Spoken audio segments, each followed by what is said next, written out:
Ellen's office smelled like old paper and the particular kind of quiet that only exists in rooms where important decisions get finalized. I had been sitting in the same chair for 22 minutes. My thermos was on the edge of her desk. The coffee inside had gone cold somewhere around the 14-mile mark on the drive over. I hadn't touched it since I arrived. There were 14 documents spread across Ellen's desk in 2 rows, each one tabbed and dated. I had counted them when I sat down, the way I count things when I need my hands to stay still. Ellen was on the phone. She had been on the phone when I walked in, and she'd held up one finger, just one, and I'd sat down and waited. That's something I learned in 23 years of investigative work. The people who can't wait are the people who lose. She hung up and looked at me over her reading glasses. "It's confirmed," she said. "Delia filed this morning, about 2 hours ago." I nodded. "The trust was filed 11 days ago." She said, "Everything's already moved. There's nothing in Connor's name that she can touch." I picked up the thermos and set it back down without opening it. "She doesn't know that yet." "No," Ellen said, "she doesn't." 4 days ago, my son called me from his truck. It was a Tuesday, just after 6 in the evening. I remember because I was heating up soup and the timer on the stove was running. Connor's voice had a particular quality to it, something I hadn't heard in a while. Light, unguarded. He said, "Dad, I need to tell you something." And then he told me $4 million. A scratch ticket he'd bought at a gas station in Millbrook while picking up windshield wiper fluid. He said he'd already told Delia. He said she cried. He said it was a good night. I turned off the stove. I stood in the kitchen for a moment, holding the phone. I said, "That's wonderful, son." I meant the part about him. I didn't say anything else. After we hung up, I called Ellen. Connor still doesn't know about the trust. He doesn't know it exists, doesn't know his name is the sole beneficiary, doesn't know that 11 days before his wife filed for divorce, his father had already made sure there was nothing left for her to claim. To understand why I called Ellen the moment I did, why I already knew what Delia would do before she did it, you need to know what I saw on the day of their wedding that Connor didn't see, and what Delia asked me, very quietly, 3 months before that. I've been a private investigator for 28 years. Not the kind you see in movies. I didn't follow cheating spouses through parking garages or take photographs through motel blinds, though I did some of that in the early years. Mostly I worked corporate cases, asset tracing, background verification, fraud documentation. The skill you develop in that work isn't confrontation, it's patience.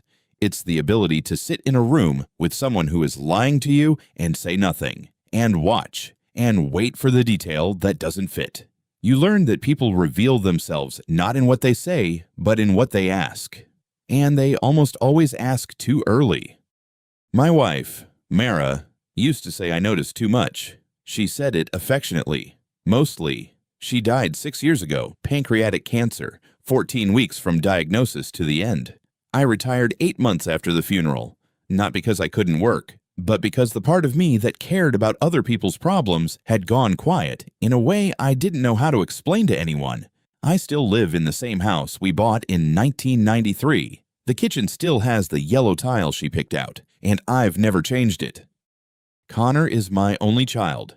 He's 31 now, a good man, the kind who shows up when he says he'll show up. He's been an HVAC technician for 7 years, works for a mid-size company out of Claremont, makes decent money for the work, and doesn't complain about it. He called me the way he always did, once or twice a week, usually on his drive home. I knew the sound of his truck's engine before he said a word. He met Delia Marsh about 3 years ago through a mutual friend at a cookout. He called me that same evening, which he almost never did. I could hear it in his voice, that particular lightness. He told me she was a restaurant manager, that she was funny, that she was direct in a way he found refreshing. I asked what her name was. He said Delia. I asked if he liked her. He said he thought he did. I met her 6 weeks later, at a dinner Connor arranged at a place near his apartment. She was attractive and composed, and she shook my hand with the kind of confidence that comes from practice. She asked about Connor's work within the first 10 minutes, not out of curiosity, but with the specific focus of someone mentally calculating.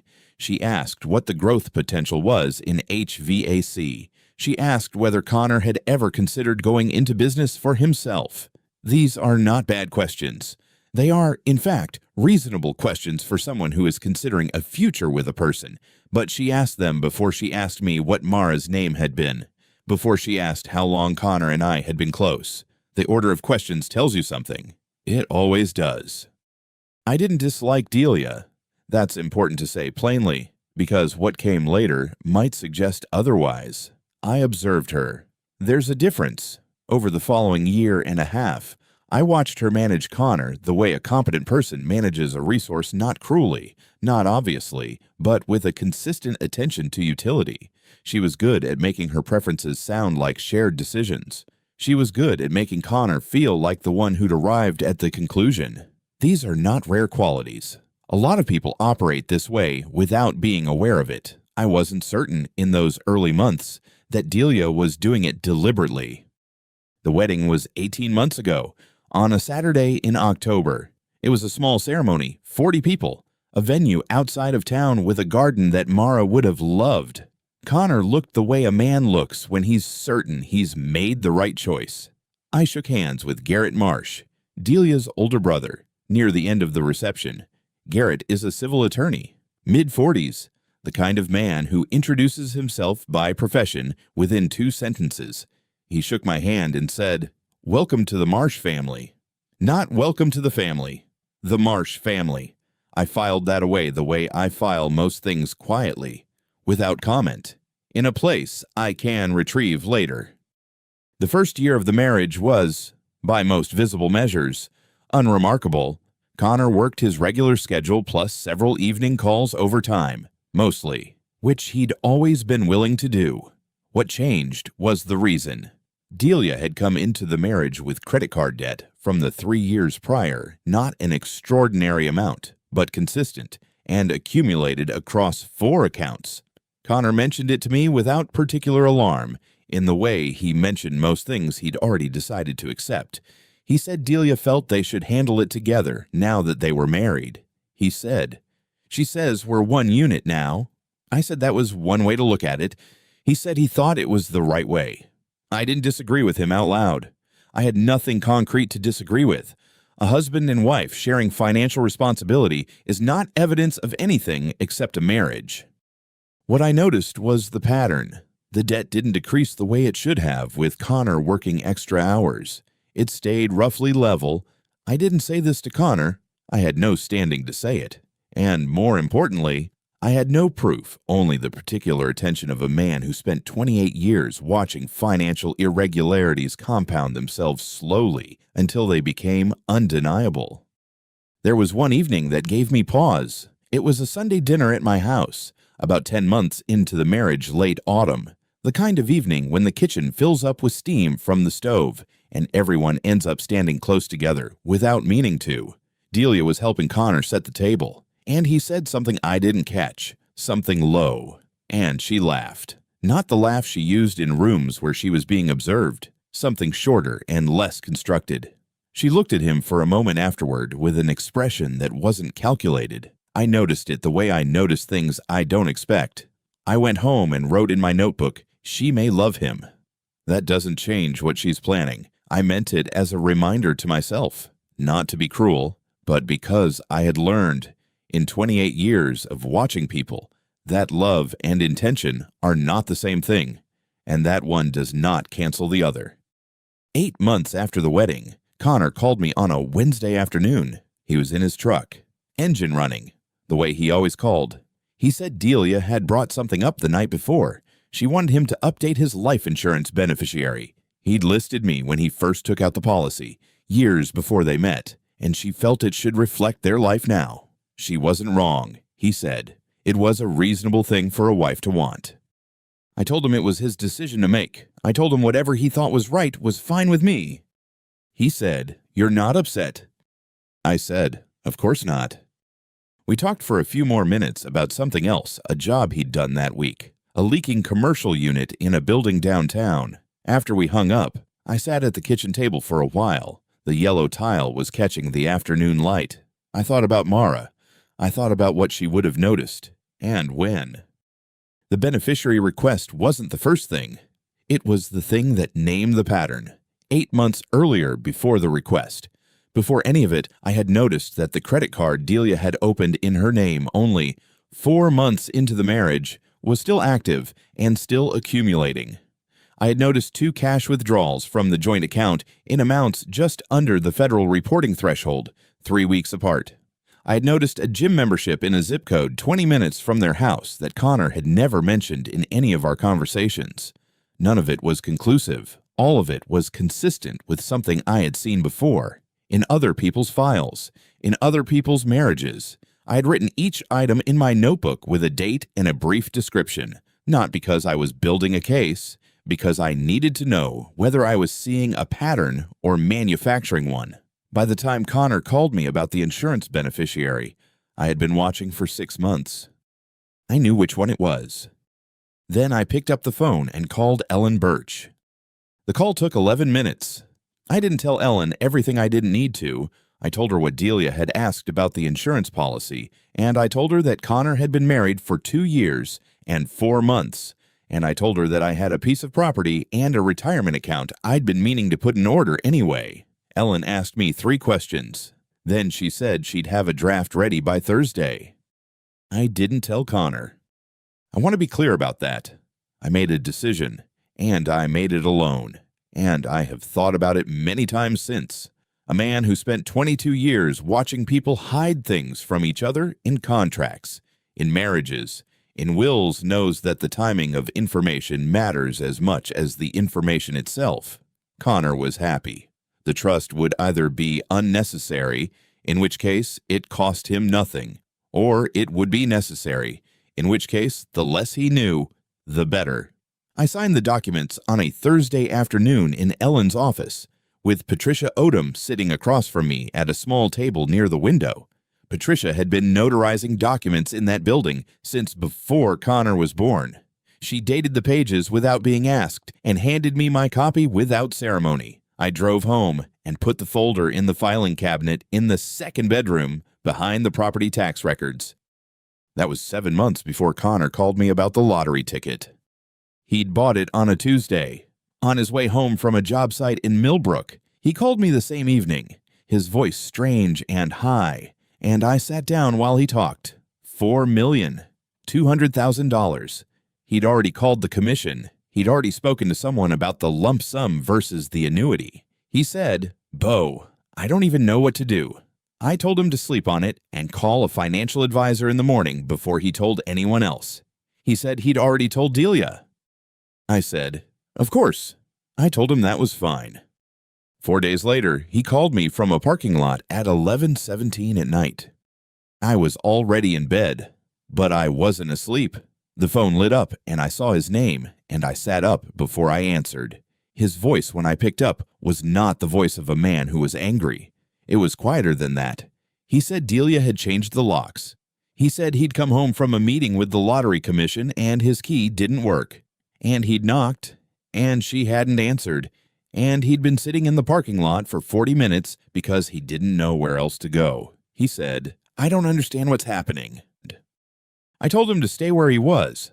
I got dressed and drove 20 minutes to his building and found him sitting on the hood of his truck with his jacket pulled around him, looking at his phone. He was 31 years old. He looked about 19. I told him to get in the car, and he did. And we drove back to my house without saying much, and I made up the bed in the second bedroom and told him to get some sleep. I did not sleep. Garrett Marsh arrived at my front door at 8:40 the next morning. He did not call first. He was wearing a charcoal suit and carrying a manila folder, and when I opened the door, he smiled the way men smile when they've rehearsed it. He said he hoped he wasn't disturbing me. He said he wanted to talk about the situation between Delia and Connor, and that he thought it would be better if they handled things calmly and directly, as family. I let him in. I did not offer him coffee. I poured a cup for myself and stood at the counter while he sat down at the kitchen table and opened the folder and began to explain. The lottery winnings, he said, were a marital asset. They had been received during the marriage and under state law. Delia was entitled to 50%. He said this pleasantly, the way a man explains something to someone he believes doesn't fully understand. He said Delia wasn't trying to be difficult. She simply needed clarity on what was hers. He said if they could settle outside court, it would be cleaner for everyone, less expensive, less public, better for Connor in the long run. He slid the folder to the center of the table. He said, "I think you'll find this is a reasonable starting point." Then he said, and this was the part that told me he was not as unprepared as I had hoped, "I've already reviewed the trust instrument. I know what you've built. Raymond, irrevocable, properly funded, notarized, clean work. But the timing is going to be a problem for you. 14 days before the lottery. A jury doesn't need a law degree to find that suspicious. We'll argue fraudulent transfer. We'll argue constructive trust. We'll argue that you used your position as a private investigator to surveil a family member and then structured assets to deprive her of her legal share." He said it without heat. He said it the way a man says something he has rehearsed until it no longer sounds rehearsed. Settle now, and none of that language ends up in a public record. I looked at the folder. I did not open it. I looked at the folder. I did not open it.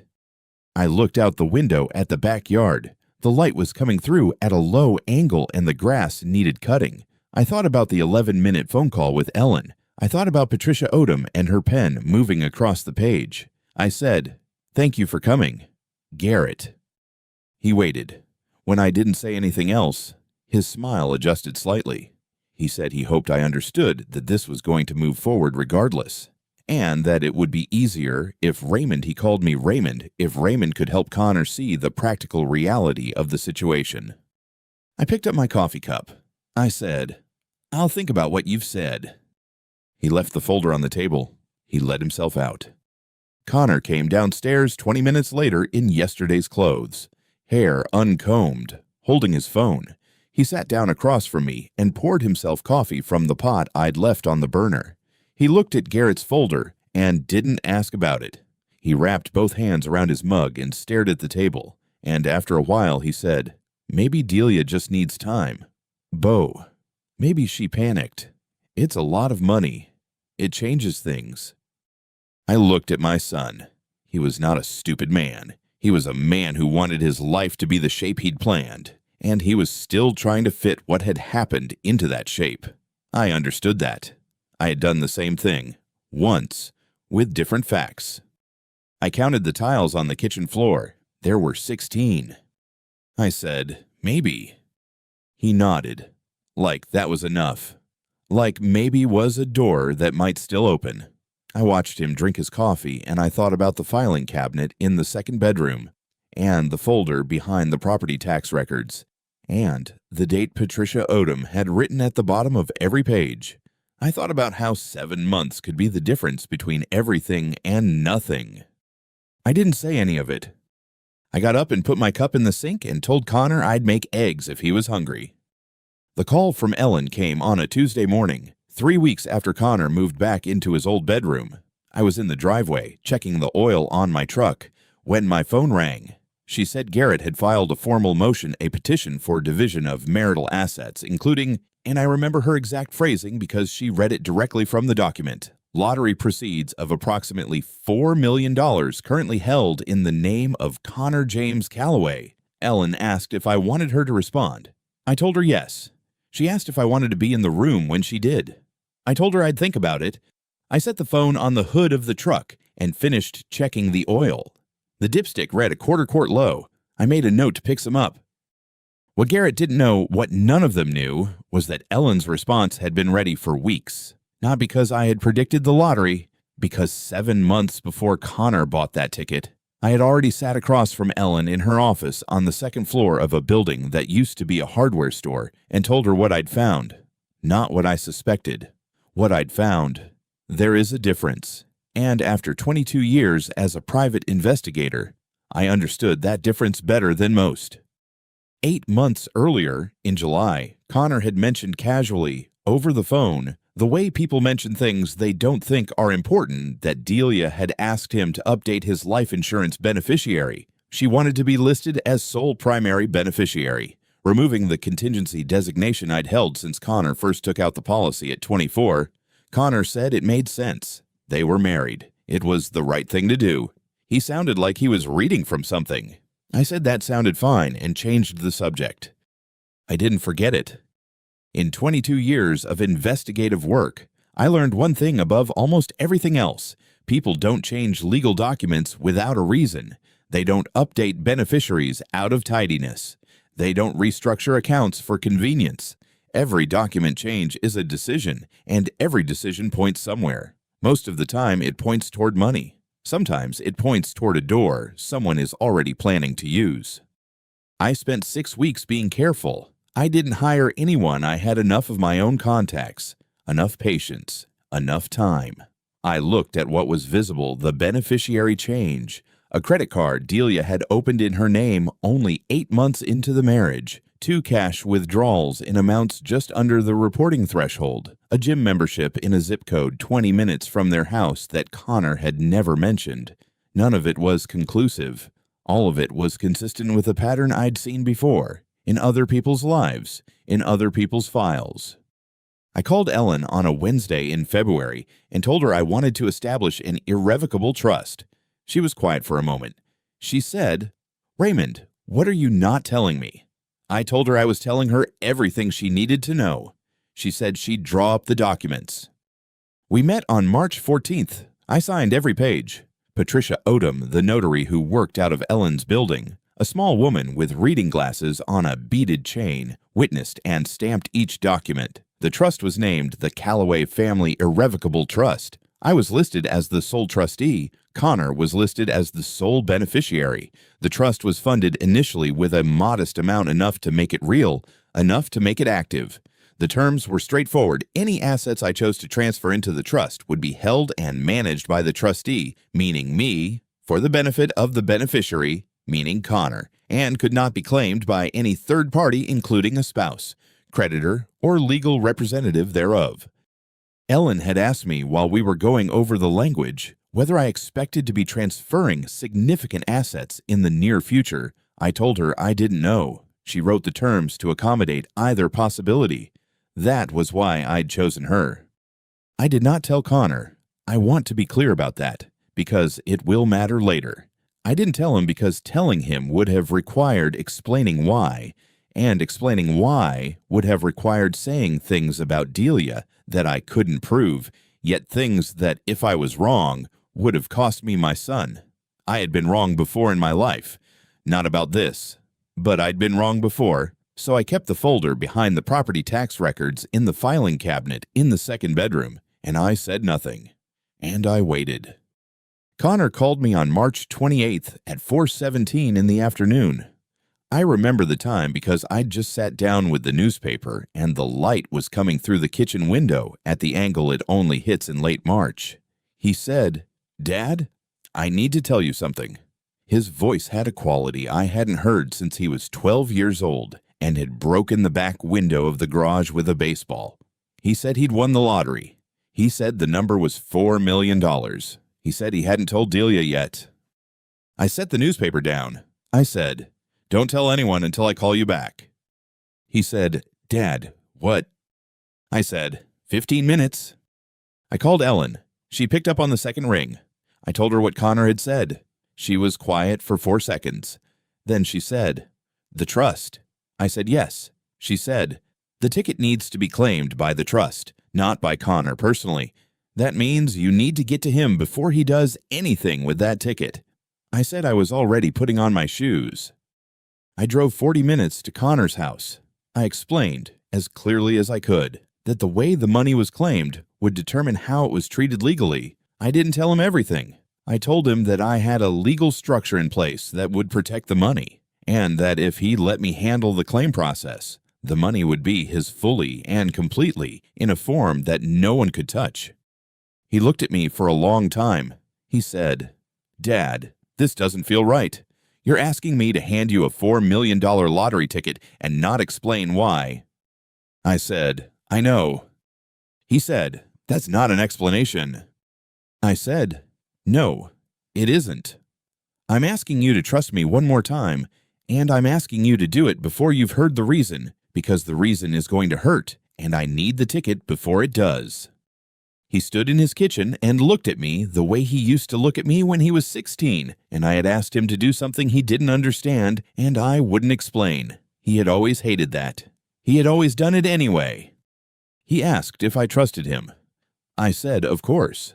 He asked why I hadn't told him about the trust before. I said I'd explain when the time was right. He was quiet for a moment, not nodding, not agreeing, just standing there with the ticket in his hand, working through something I could not help him with. Then, slowly, he set it on the counter between us. I picked it up. I put it in my jacket pocket. I told him I'd call him in the morning. 4 days later, Delia filed for divorce. 4 days after that, Garrett filed his motion for division of marital assets. Ellen's response was filed on a Thursday morning.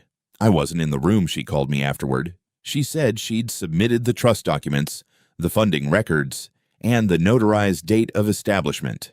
She said Garrett had gone very quiet when she finished speaking. She said the clerk had looked up from her desk twice while the documents were being entered into the record. The formal response stated, in language Ellen had chosen with some care, that the lottery proceeds were not the personal property of Connor James Calloway and therefore did not constitute marital assets subject to division. The proceeds had been claimed by the Calloway Family Irrevocable Trust, established on March 14th, funded and active prior to the date of the lottery drawing. Connor had contributed the ticket to the trust as an asset transfer. The trust, not Connor, was the legal claimant of record. Garrett demanded that Patricia Odom be produced to confirm the notarization date. Patricia Odom arrived at the preliminary hearing in a gray wool coat with her reading glasses on their beaded chain. She was 63 years old and had the particular composure of someone who had spent 3 decades in rooms where people argued about documents and had long since stopped being impressed by the arguing.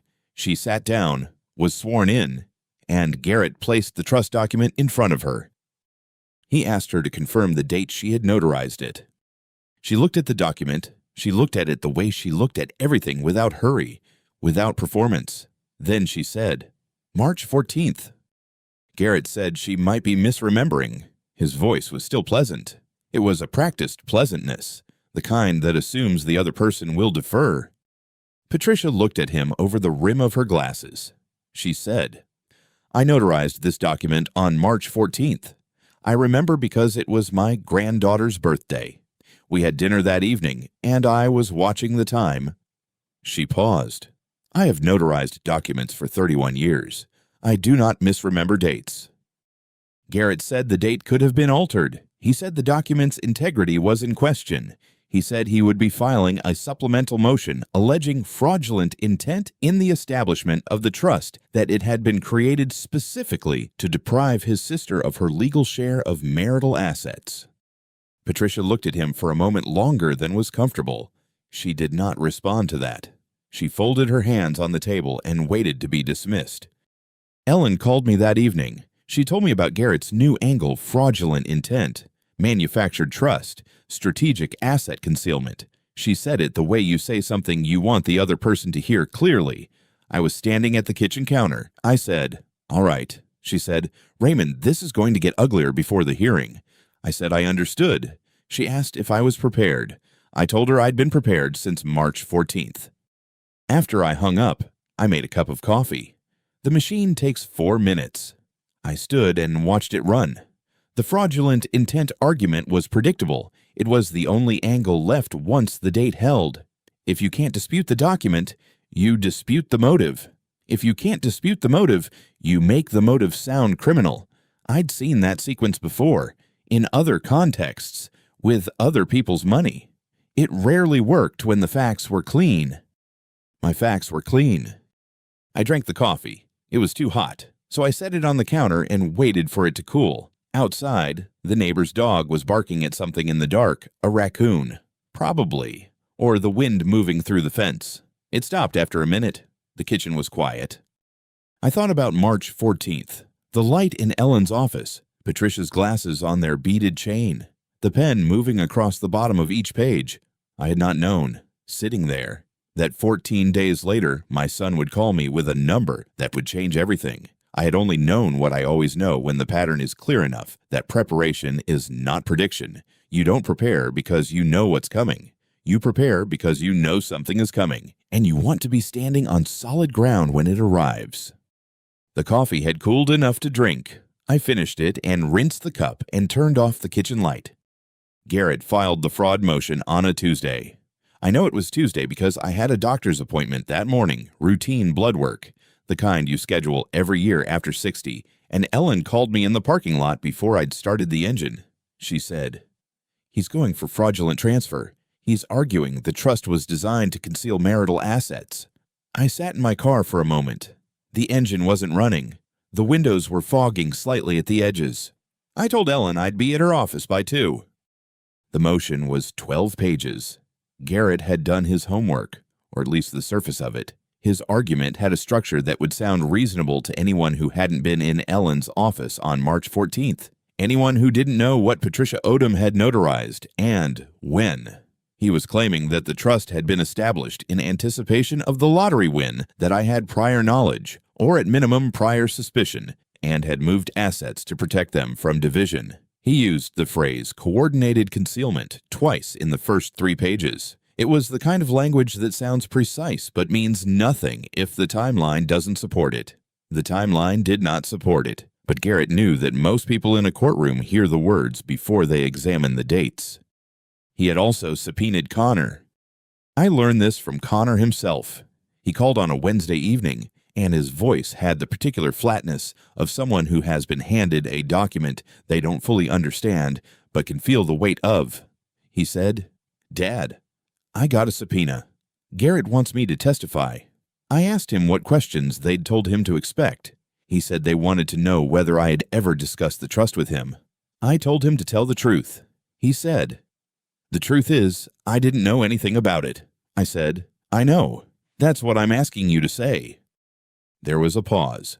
Then he said, "Is that going to hurt you?" I told him it wasn't going to hurt either of us.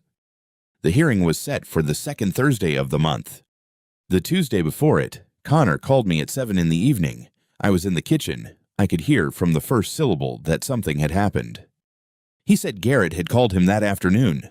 He said Garrett had been calm about it, almost friendly, the way Garrett was always calm. He said Garrett had told him, "Your father has been manipulating your finances for years. Connor, the trust, the insurance, the way he positioned himself as trustee, you were too close to it to see what he was doing. He's been treating you like a case file, not a son. Delia saw it. That's why she's protecting herself." Connor said he had not responded. He said he had sat in his truck in a parking lot for 20 minutes after the call ended, and then he had called me. The kitchen was quiet. I looked at the yellow tile. I thought about what Garrett was doing and why he was doing it 2 days before the hearing, not because he believed it, but because he needed Connor uncertain on the stand. I thought about the notebook in the filing cabinet.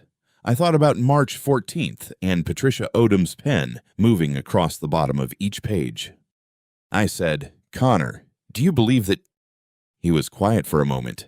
Then he said, "No, but I needed to hear you say it wasn't true." I said, "It isn't true." He said, "Okay." We stayed on the phone for another minute without talking. I could hear the sound of his truck's engine, the particular idol I had known for 7 years. Then he said he'd see me Thursday, and he hung up. I set the phone on the counter. I finished making dinner. I did not call Ellen because there was nothing to tell her that would change what was already prepared. I went to bed at 10:30 and lay in the dark for a while, looking at the ceiling. I thought about a man who would call his sister's husband 2 days before a hearing and tell him his father had been treating him like a case file. I thought about what kind of person does that. Then I stopped thinking about it because I already knew the answer, and the answer was in the filing cabinet, and Thursday was 2 days away. Judge Feynman's courtroom on the 4th floor. I had been in that building before, twice in 30 years of work, once for a deposition in an insurance fraud case, once for a contractor dispute that settled in the hallway before we ever reached a room. The building smelled the same both times, old carpet and recirculated air, and something faintly chemical that I'd never been able to identify. It smelled the same on the Thursday I walked in with Ellen. Garrett called Connor first. Connor sat in the witness chair in the way that honest people sit, slightly too upright, hands on his knees, not performing composure, but actually trying to find it. Garrett stood at the lectern and asked his questions in the measured tone of a man who had rehearsed them. Did Connor know that his father had established a trust? No. Had his father ever discussed the trust's existence with him? No. Had his father ever mentioned, at any point before the lottery win, that he was taking steps to protect family assets? No. Garrett paused after each answer just long enough to let the silence do work. Then he turned to face the room, not the judge, the room, and said, "A father establishes a secret trust and tells his own son nothing. We would ask the court to consider what that silence is designed to protect." Connor looked across the room at me. Then, it was the first time since the hearing began that our eyes had met directly. His expression wasn't accusatory. It was something quieter than that, the look of a person who has just realized there is a version of events he hasn't been given and who is not yet sure what to do with that realization. I held his gaze for a moment. Then I said quietly enough that only the people in the front rows could hear, "You'll understand after this session." He looked at me for another second. Then he looked back at his hands. When Connor stepped down, Ellen stood. She had prepared 2 items for this portion of the hearing. The first was the trust document itself, which had already been entered into evidence. The second was a composition notebook, the kind you find in any office supply store. Black cover, college ruled, which she placed on the evidence table with the same deliberateness she brought to everything. She told the court that the notebook represented 6 years of contemporaneous records maintained by Raymond Calloway, and that she was entering it as Exhibit 7. Garrett objected on relevance grounds. Judge Feynman asked Ellen to explain the connection. Ellen said, "The opposing counsel has argued that this trust was created in anticipation of a windfall. These records establish a separate and prior motive, one that predates the lottery by more than 5 years. Judge Feynman said she'd allow it. Ellen walked the court through the notebook in the same way she walked through any document, methodically, without drama, letting the entries speak. August of the year before last, a request submitted through Connor's insurance carrier to change the primary beneficiary on his life insurance policy from Connor himself to Delia. The request had been flagged by the carrier because it was submitted without Connor's countersignature, which was required under the policy terms. The carrier had contacted Connor. Connor had declined the change. He had not told me about it at the time. He told me later, in a different context, and I had written it down. The date, the carrier's name, the policy number, the outcome. Ellen continued, 3 separate occasions, across 2 years, on which Delia had asked me directly about what assets I intended to leave to Connor, not in the way that a person asks out of general curiosity or family planning, in the way that a person asks when they are mapping something. The first time was at a Sunday dinner, 18 months before the lottery. She had asked, while we were clearing the table, whether I had a will. I told her I did. She asked whether Connor was the primary beneficiary. I said that was a private matter. She smiled and said, of course, she was just asking. I went home and wrote it down. The second time was at Connor's birthday dinner, 11 months before the lottery. The third time was at Christmas, 4 months before the lottery. Each entry in the notebook recorded the date, the setting, the exact words I could recall, and my interpretation at the time. And then there was the recording.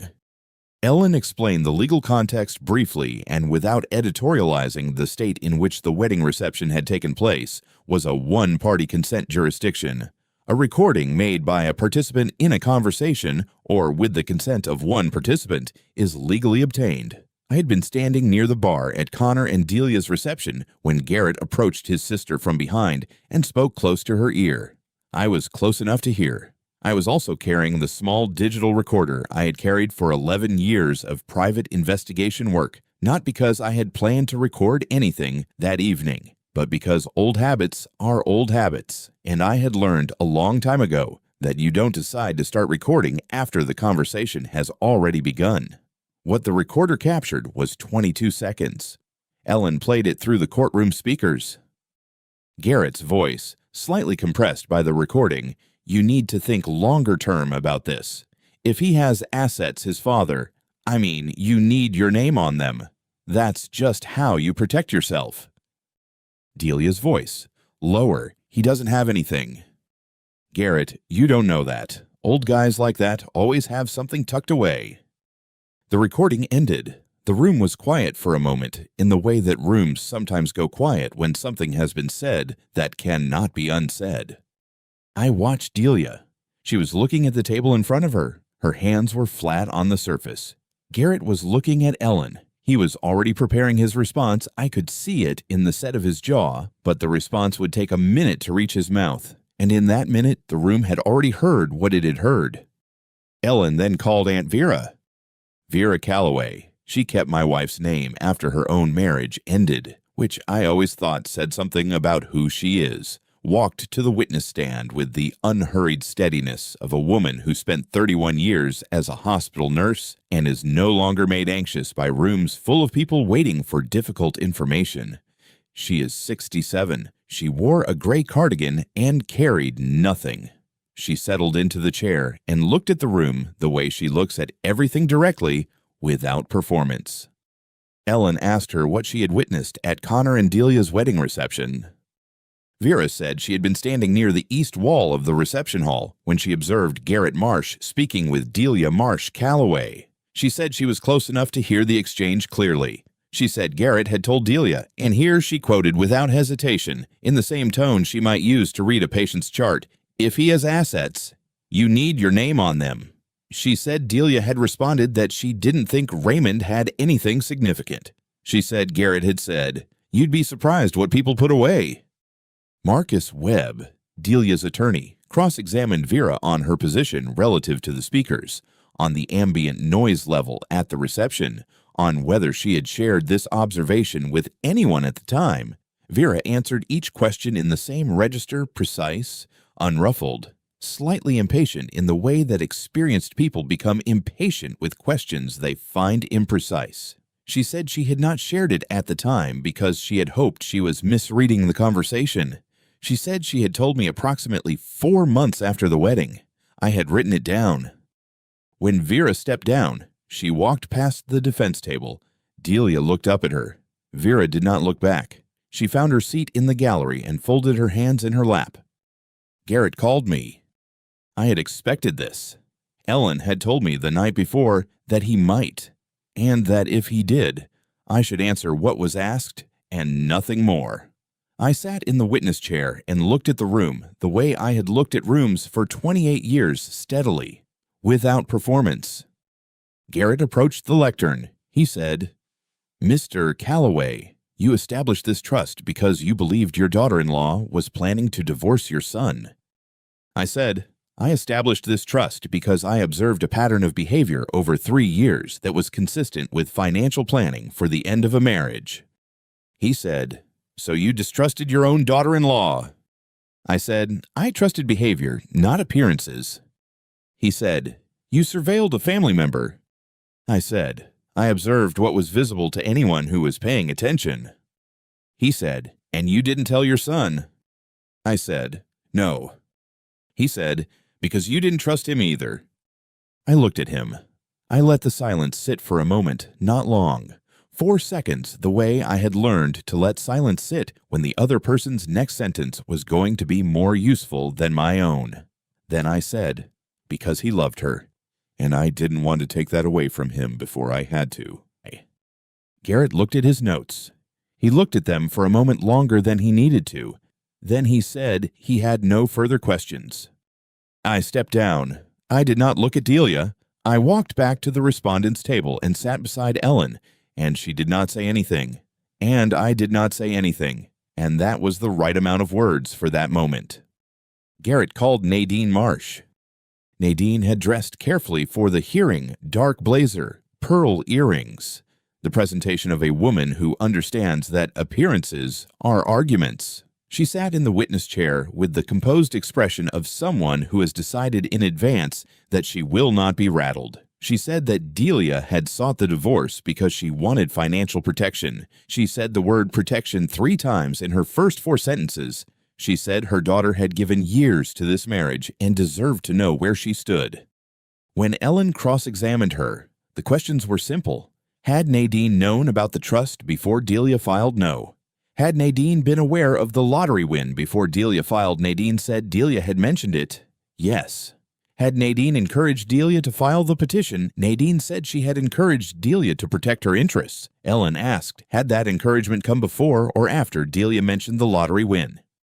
Nadine stopped. It was not a long pause. 4 seconds, perhaps 5. But Judge Feynman looked up from her notes during those seconds. And when a judge looks up, the room notices. Nadine said that the timing of various conversations was difficult to reconstruct precisely. Ellen thanked her and sat down. The lunch recess was called at 12:40. The hallway outside Judge Feynman's courtroom had a row of wooden benches along one wall, the kind that have been in courthouses for so long they've absorbed the particular stillness of waiting. I sat on the second bench from the door. Connor came out a few minutes after me and sat down beside me without asking whether I minded. We sat for a while without speaking.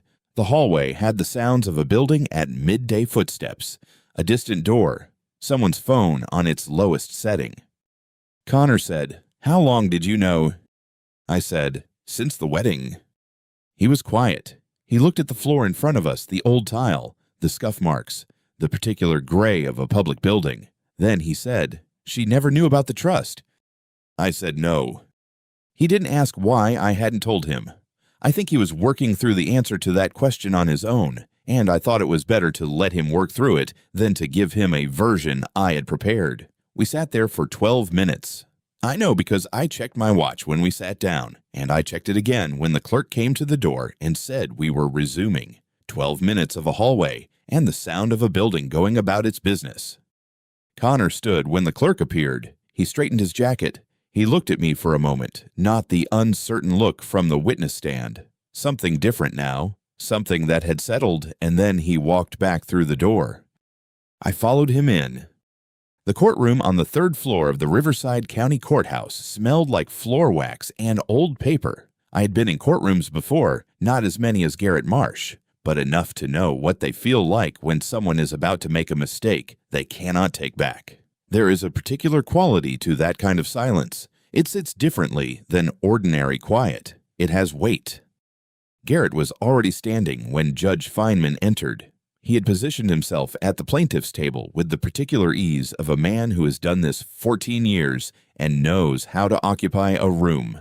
His suit was dark charcoal, well pressed.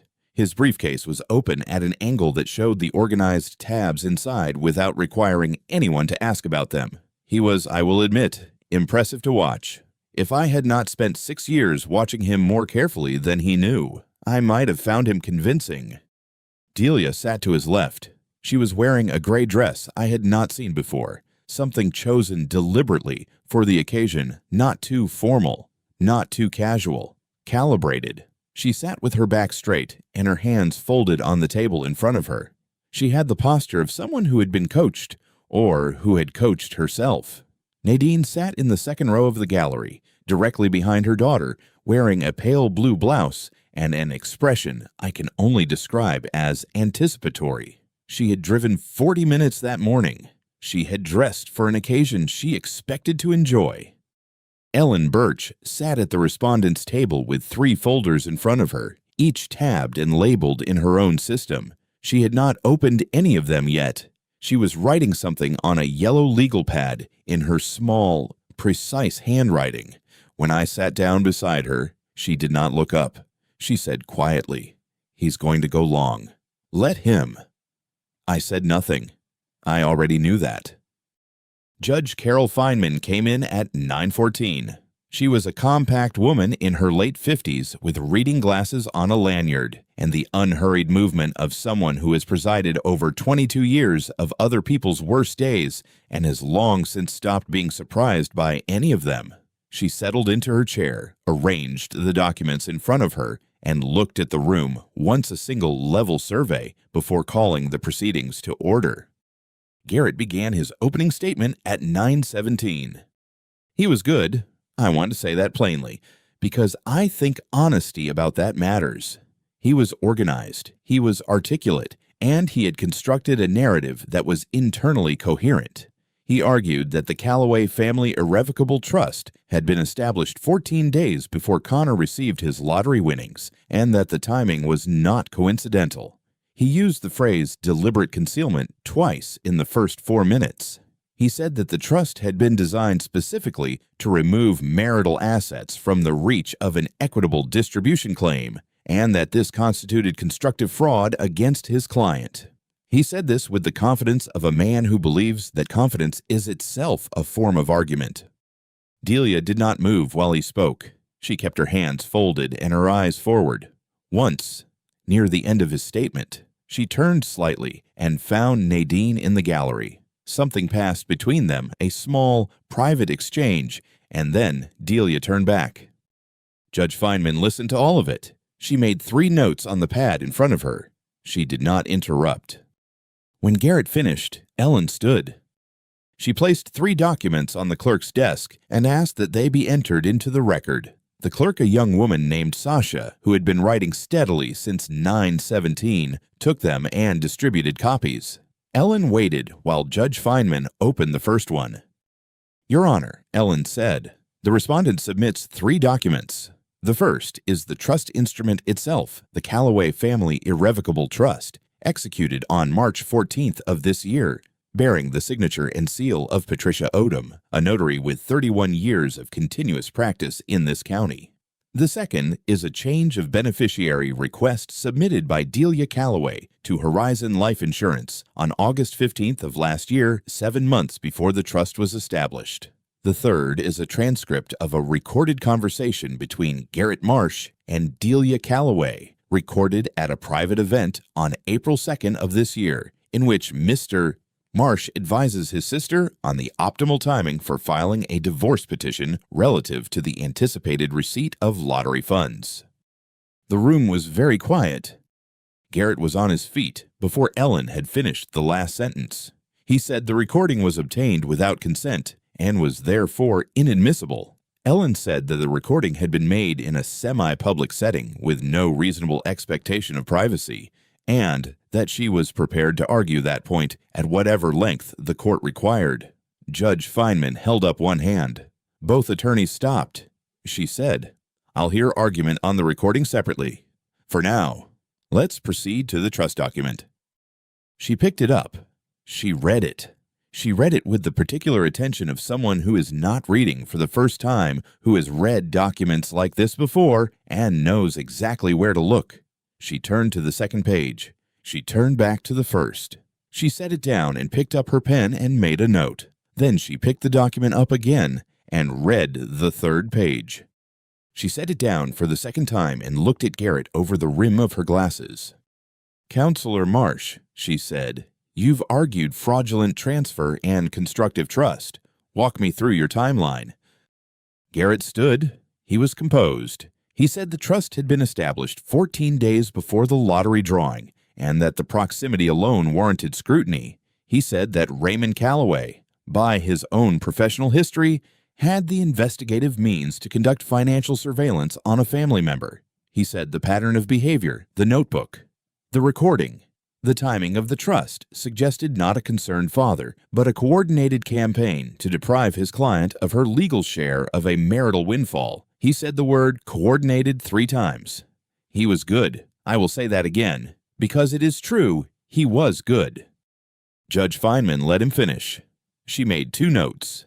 Then she said, "Your fraudulent transfer argument requires that the transfer occurred after the asset existed. The lottery ticket was purchased on March 28th. The trust was established on March 14th. You cannot fraudulently transfer an asset that doesn't exist yet into a trust that predates it." She paused. "Your constructive trust argument requires evidence of unjust enrichment at the beneficiary's expense. Connor Callaway is the beneficiary. He is not enriched at his own expense." Another pause. "Your undue influence argument requires that the trustee exercised improper control over the grantor. The trustee and the grantor are the same person. I've read your brief, Counselor. I understand the theory. The facts don't support it." The room did not make a sound. Sasha had stopped writing. In the second row, I heard Nadine shift in her seat. Judge Feynman set the document flat on her desk and addressed the room as though she were explaining something to a group of people who had asked a reasonable question and deserved a clear answer. She said that the Callaway Family Irrevocable Trust was a legally established separate property vehicle created prior to the receipt of any lottery proceeds. She said that Connor Callaway was not the owner of the trust assets, he was the beneficiary. She said that this was not a semantic distinction. She said that it was, in fact, the entire distinction. A beneficiary's interest in an irrevocable trust is not a marital asset subject to equitable distribution. The lottery winnings had been directed into the trust by the trustee, the respondent's father, before Connor Callaway had exercised any personal ownership over them. There was no marital property to divide. The petition, as filed, had no legal foundation. The request for asset division, she said, is denied. Garrett stood. He said the word, Your Honor, with a particular emphasis, the kind that is meant to signal that what follows is important and has not yet been adequately considered. He said that the transfer of funds into the trust without the knowledge or consent of the marital spouse constituted constructive fraud. He said that equitable distribution principles existed precisely to prevent this kind of unilateral financial maneuvering. He said the words equitable distribution twice and constructive fraud once more, and then he said something about the restatement of trusts that I did not entirely follow, though I gathered it was meant to sound authoritative. Judge Feynman let him finish. She did not interrupt him, and she did not write anything while he spoke. When he stopped, she waited a moment before responding, the particular pause of a person who has already decided but believes in giving the argument its proper space. She said, Counselor Marsh, the trust was established by the respondent's father, who is the trustee. The lottery proceeds were assigned to the trust by the trustee upon receipt. Connor Callaway did not own those funds personally at any point that would make them subject to marital distribution. The insurance beneficiary document you've now seen in evidence, the one your client filed 7 months before this trust existed, suggests that the concern about financial planning in this marriage predates the lottery by a considerable margin. I've heard your argument on constructive fraud. I find it unpersuasive. If you wish to appeal, that is your right. I would recommend, before you do, that you read Restatement Third of Trusts, Sections 10 through 17, with some care. She said this without particular emphasis. It was not a scolding. It was more like a recommendation from someone who has seen the same mistake made before and is offering information that might prevent a longer error. Garrett sat down. It was not a slow movement. It was the movement of a man whose next sentence had just been taken from him and who needed a moment to locate a replacement. He sat, and he placed both hands flat on the table in front of him, and he looked at the documents Ellen had submitted. Delia turned to look at him. It was the first time since the proceedings began that her posture had changed. She turned toward her brother with an expression that I can only describe as waiting for something he was supposed to provide, and had not. He did not look at her. He was still looking at the documents. In the second row, Nadine had placed her hand over her mouth. She was looking at the back of Delia's head. I looked at Ellen. She was writing on her legal pad again, small and precise, the same as when we had come in. She did not look up. She wrote 2 more lines, capped her pen, and set it parallel to the pad's edge. I had not said anything since entering the courtroom. I had not been asked to. I sat with my hands on the table, and I watched Judge Feynman sign the order and hand it to the clerk. And I thought about a Tuesday in March when Patricia Odom had looked up from the trust instrument and said, "This is a clean document, Mr. Callaway. Everything's in order." I had thanked her and driven home on the same road I always took. The clerk called out the case number and noted the ruling for the record. Sasha began typing. The room, which had been very still, began the small sounds of people gathering their things, the soft movement of papers, the click of a briefcase clasp.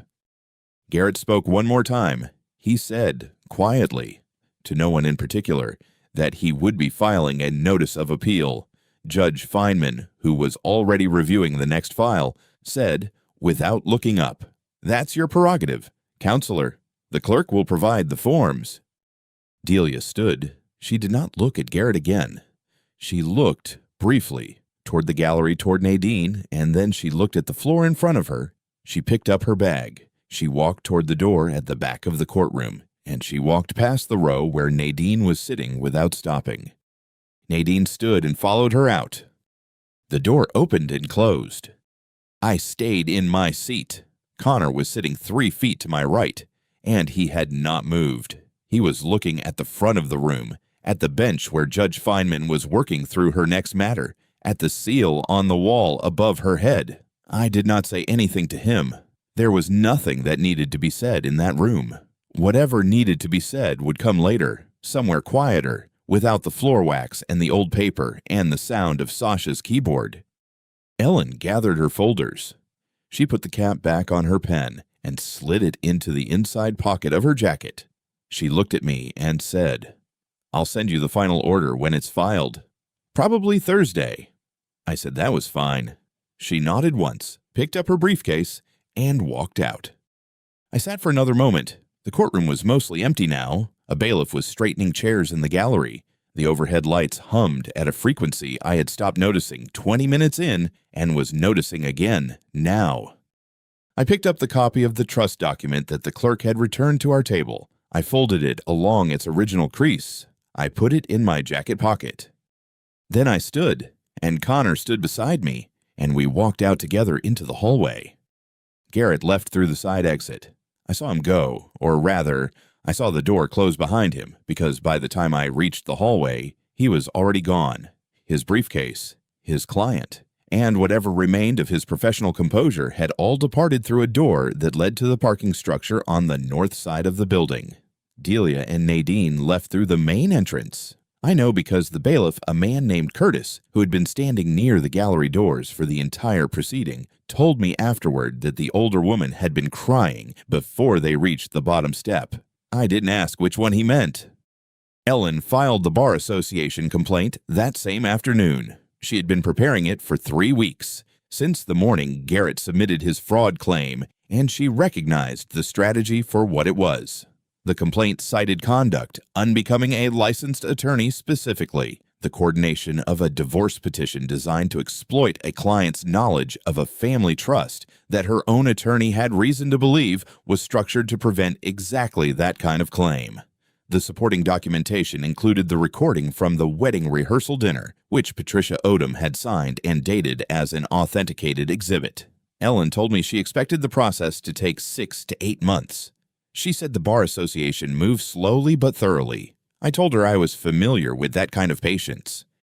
She called me again on a Thursday morning, 6 weeks after the hearing. I was in the kitchen, standing at the counter, when my phone rang. She said the Bar Association had issued a notice of interim suspension. Garrett's license to practice was temporarily suspended pending the outcome of the formal investigation. She said the word temporarily, the way lawyers say it when they mean something longer than the word implies.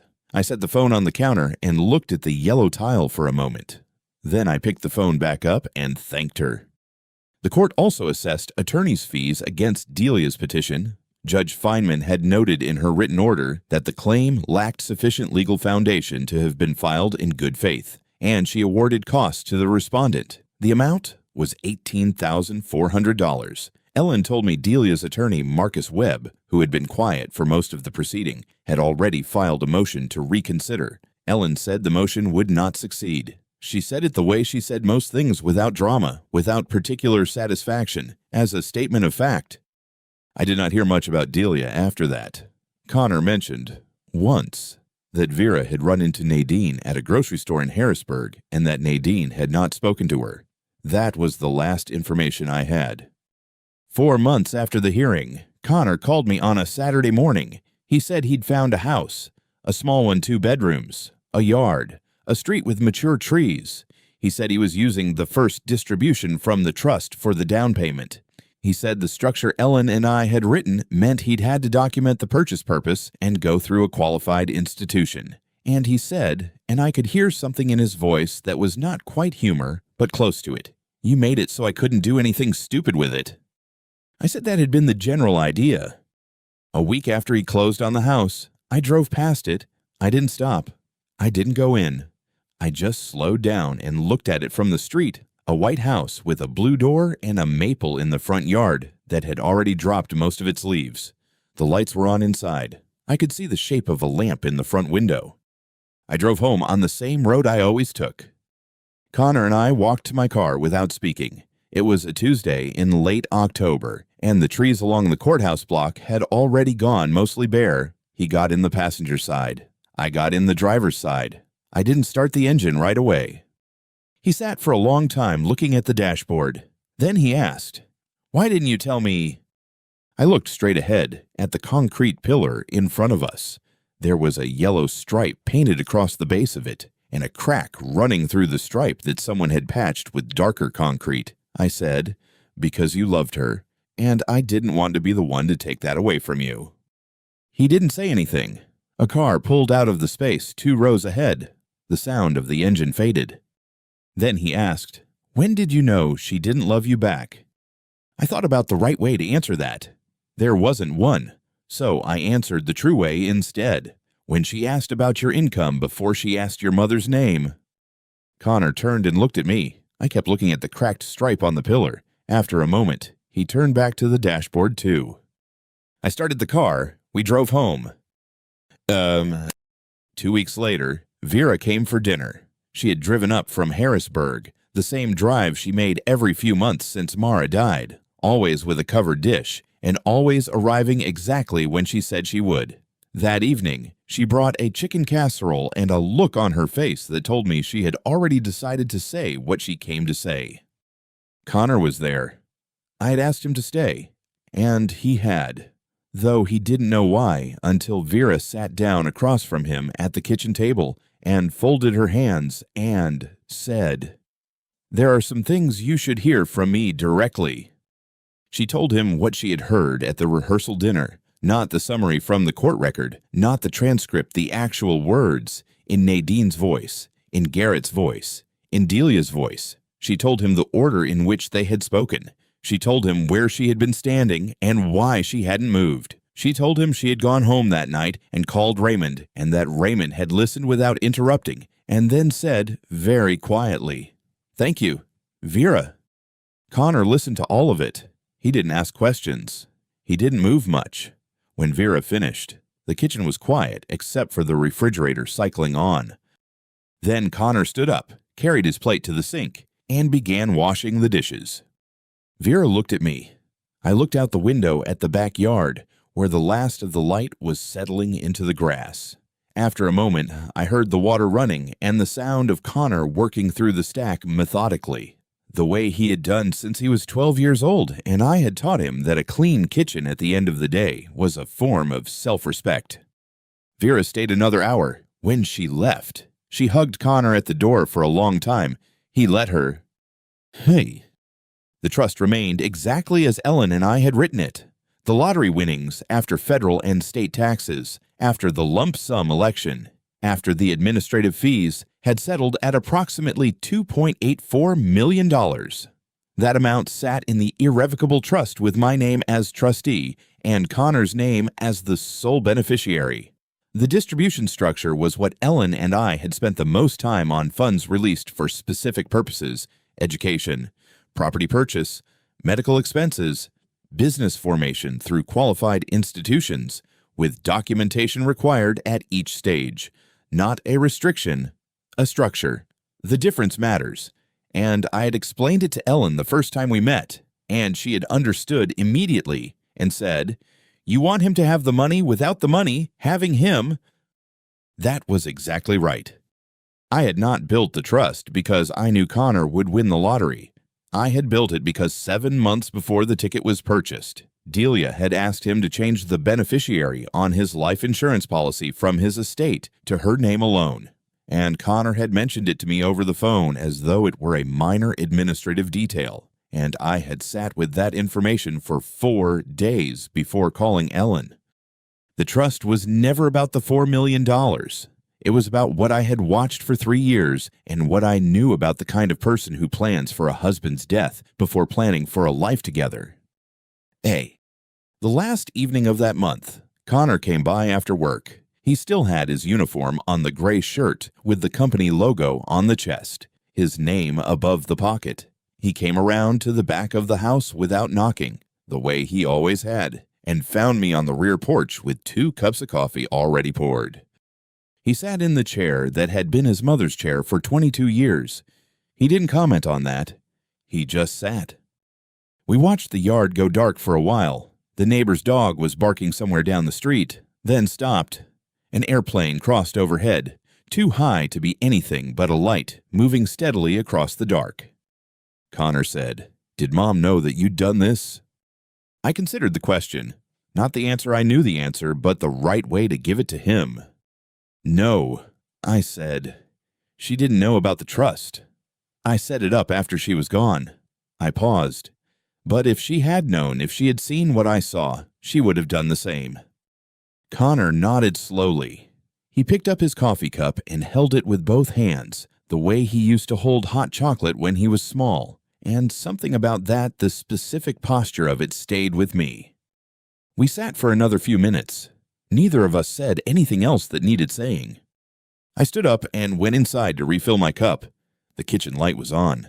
The casserole dish from Vera's visit was still in the drying rack, clean and upside down. I poured the coffee. I stood at the counter for a moment. There was an envelope in the filing cabinet in the second bedroom, behind the property tax records, behind the trust documents. Mara had written it in the last 2 weeks before the end, when she still could. She had given it to Vera and asked her to hold it until she judged the right time.